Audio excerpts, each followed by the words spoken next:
Hi అండి, నమస్తే. Welcome to Bindu Bindu kitchen.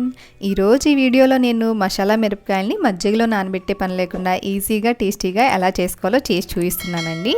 ప్రతిసారి చేసుకునే మజ్జిగ మిరపకాయలా కాకుండా ఇలా ఒకసారి ఈ మసాలా మిరపకాయల్ని మీరు కూడా ట్రై చేసి చూడండి. టేస్ట్ చాలా బాగుంటాయి.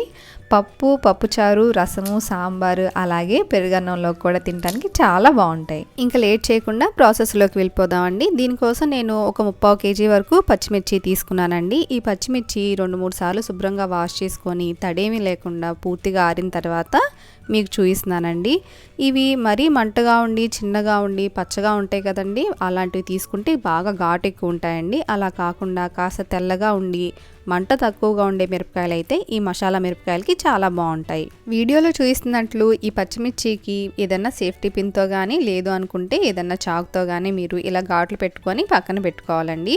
ఇప్పుడు వీటిలోకి స్టఫింగ్ కోసం మసాలా ప్రిపేర్ చేసుకుందామండి. దీనికోసం ఒక మిక్సీ జార్ తీసుకొని 1 కప్పు వాము, 1/2 కప్పు ధనియాలు, 1/4 కప్పు జీలకర్ర తీసుకొని వీటిని మంచిగా పౌడర్లా చేసుకుందామండి. ఇలా ప్రిపేర్ చేసుకున్న ఈ మసాలాలో నుండి 1 స్పూన్ వరకు మసాలా పక్కగా తీసుకొని విడిగా పెట్టుకుందామండి.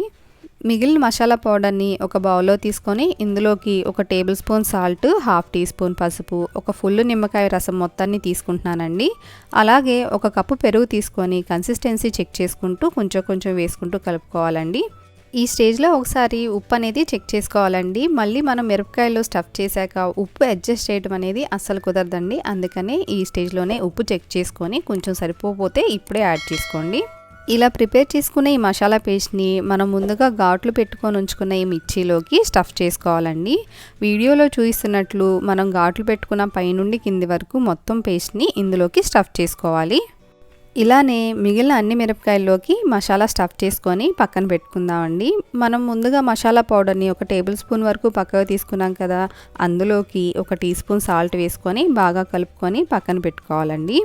ఇలా మనం మసాలా అంతా పట్టించి స్టఫ్ చేసి పెట్టుకున్న మిరపకాయల్ని ఏదన్నా ఎయిర్ టైట్గా ఉండే బాక్స్లోకి తీసుకొని వీటిని ఒక లేయర్గా వాటిని పరిచి వాటిపైన కొంచెం మనం ఈ పొడి మసాలాని జల్లుకుంటూ మొత్తం మిరపకాయల్ని ఇందులోకి పెట్టుకొని దీనికి మూత పెట్టి 1 రోజు వరకు వీటిని ఊరనివ్వాలండి.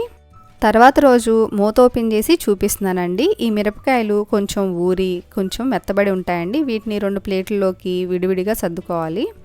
ఇలా ఊరిన వీటిలోకి కాస్త నీరు వస్తుందండి. ఆ నీరు అనేది పారబోసేయాలి. ఇలా సర్ది పెట్టుకున్న ఈ మిరపకాయల్ని 4-5 రోజులు బాగా ఎండలో ఎండనివ్వాలండి. ఒక 5 రోజుల తర్వాత నేను చూపిస్తున్నాను చూడండి. ఆ మిరపకాయల్ని గలగలమనే వరకు బాగా ఎండలో పెట్టుకోవాలండి. ఇలా ఎండలో పెట్టుకున్న వీటిని సంవత్సరం పాటు మనం నిల్వ చేసుకోవచ్చు. ఈ మసాలా మిరపకాయల్ని వేయించి చూపిస్తున్నానండి.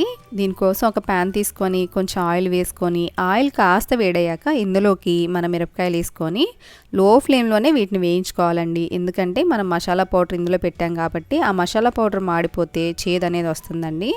లో ఫ్లేమ్లో పెట్టుకొని గోల్డెన్ బ్రౌన్ కలర్ వచ్చేంత వరకు వేయించుకోవాలి.